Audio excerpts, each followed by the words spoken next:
Hi guys, this is Preeti and you're watching my dissolution. This video will be learning about the calcium. Calcium, it is important for 10 mark question and you will be knowing RDA, source, functions and deficiency manifestations and homeostasis of calcium, which are the hormones which are maintaining the homeostasis of calcium. You will be knowing in this video. Total body content of calcium. Calcium, in our entire body, it will be only 1 to 1.5. No, it will be 1 to 1.5 kg. It means more only. If you are 40 kgs, 1 to 1.5 kgs means it's more only, no. It will be having calcium. That will be in the form of bones, or else it will be present in the bones or teeth. So bones way no, so calcium will be more. 99% it will be in bones and teeth, and in only 1% in extracellular fluid. Extracellular fluid, which is fluid which is outside the cells. The extracellular fluid contains 1% of calcium. Remaining 99% will be present in the bones and teeth. The source for calcium, where do we get calcium? Calcium we get from milk and milk products. Milk products, we will be having sweet curd and all those. And then in meat we'll get calcium, egg, fish and all like non-veg food like fish, egg, meat, milk and milk products. And even in some vegetables you get calcium. And cereals and pulses, in everything you get calcium. The functions of calcium mnemonic you can remember: BCCI means have heart, B for bones and teeth. It forms the matrix of the bone. The inorganic matrix of the bone is formed by calcium and phosphate. That will be in the form of hydroxyapatite. The formation of bones and teeth by hydroxyapatite, calcium hydroxyapatite or phosphate hydroxyapatite. It will be in the form of that. And then other C, muscle contraction. For muscle contraction, the calcium is required. That is released from the sarcoplasmic reticulum. So for muscle contraction is also calcium is required. Increase the action of myosin, excitation, contraction, lactin and myosin will contract, like will bind and then contract. For that also calcium is required.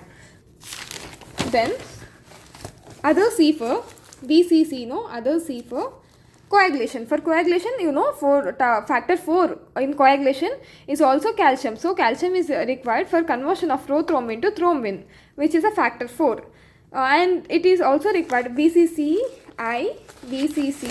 code BCCI. So the I for integrity of the cell membrane. To maintain integrity of the cell membrane, we require calcium, and it also acts as a secondary messenger. There will be having which are water soluble. They will be having membrane bound receptors. Receptors will after this receptor sensitive, this produces secondary messengers. Secondary messengers, example calcium. Calcium is also example for secondary messenger. Example IP3 DAG pathway. In that calcium is the secondary messenger. And for enzyme activation, it activates enzymes like ATPase enzyme, adenine cyclase enzyme, pyruvate carboxylase enzyme, and gluconeosynthesis enzyme. It activates enzymes. This is other function. And for nerve impulsion transmission is also calcium is required. And it also helps in secretory process like endocytosis, where calcium will come and bind onto the vesicles. Then this endocytosis and then release the neurotransmitter. So for endocytosis or exocytosis, and for exocytosis, both they will come and bind calcium, and then there is a release. So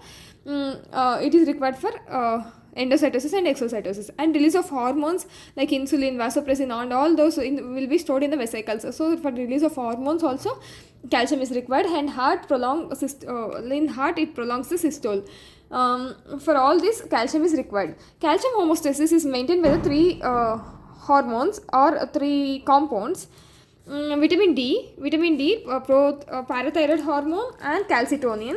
Calcitonin is the only hormone which decreases the calcium. These two hormones increases the calcium. By how it will increase, we'll see. It increases the absorption of the calcium from the intestine. From the diet it goes into the intestine, and then calcium is absorbed in the intestine. And it is important bone mineralization. It forms bone mineralization. So from the serum, calcium is stored in the form of bones, and increases the reabsorption of the calcium from the vessels, renal tubules also. It increases reabsorption. So it overall vitamin D increases calcium level. Whereas parathyroid hormone, demineralization of the calcium. So in serum calcium level will increase.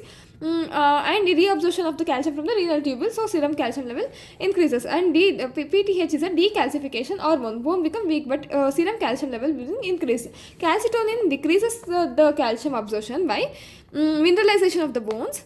So serum calcium is decreased, and reabsorption of the calcium from the renal tubules is also decreased. Intestinal absorption from the diet, that is also decreases. So overall calcitonin is decreasing the serum calcium concentration, whereas parathyroid hormone and vitamin D will increase the calcium in the blood.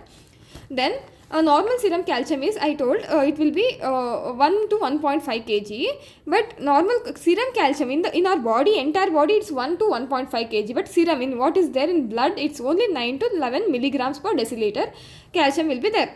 That will be in the form of maybe ionized form like Ca2 plus, or it will be bound to the protein, or it is in the presence of bicarbonates or phosphates in the form of 10%.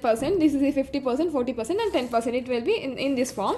And RDA value, I forgot to say, the RDA value for adult, it will be 800 milligrams, and that means daily requirement. For children and pregnant women, it's more. For the children, for growth, it's growth of bones and other functions, calcium is required, whereas for pregnant women also, like, it has to take care of the baby also, so she has to take care of the baby also, so she also require more calcium, that is 1500 milligrams is required. And in lactation also it's requirement is high. Now absorption, how it is absorbed? It is absorbed against the concentration gradient, that is through active transport from the from the first and second part of the duodenum. You know, duodenum has 4 parts, 1, 2, 3 and 4 part. First part horizontal part, then vertical, the first part, second part, third part and fourth part. Here first and second part of the duodenum, the calcium is absorbed through active transport against the concentration gradient.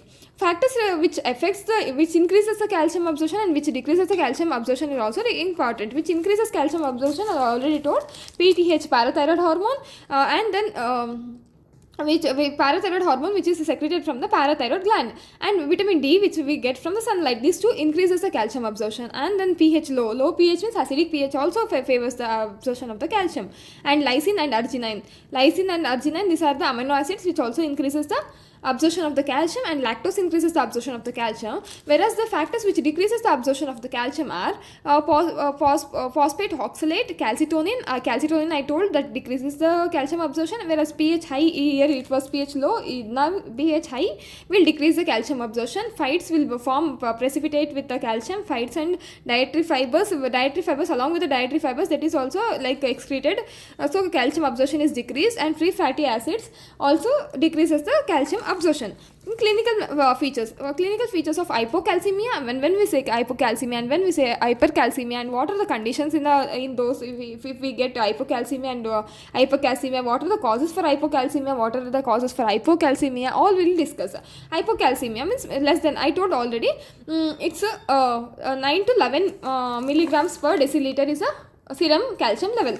If it is less than 9 milligram, it will be hypocalcemia. Then you will be having clinical features. C for convulsions, A for arrhythmias, and T for tetany, S for spasms.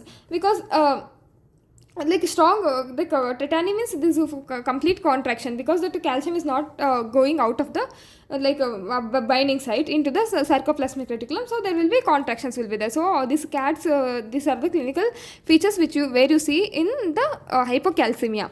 The causes for this this hypocalcemia, rickets means vitamin D deficiency, so there will be, vitamin D is also required for the maintenance of the calcium homeostasis, so there will be decrease vitamin D level, so decrease the calcium level, so we will get in case of rickets you get hypocalcemia. In case of osteomyelitis, this is in children rickets. Osteomyelitis, this is a similar term in adults. Osteoporosis, after menopause the estrogen level will be decreased. Estrogen is also required for the bone this thing, so osteoporosis will occur. And parathyroid hormone decrease, parathyroid hormone will cause this, because parathyroid hormone was increasing the calcium level and maintaining the homeostasis, but decreased parathyroid hormone causes hypocalcemia. And medullary carcinoma of the thyroid also causes hypocalcemia.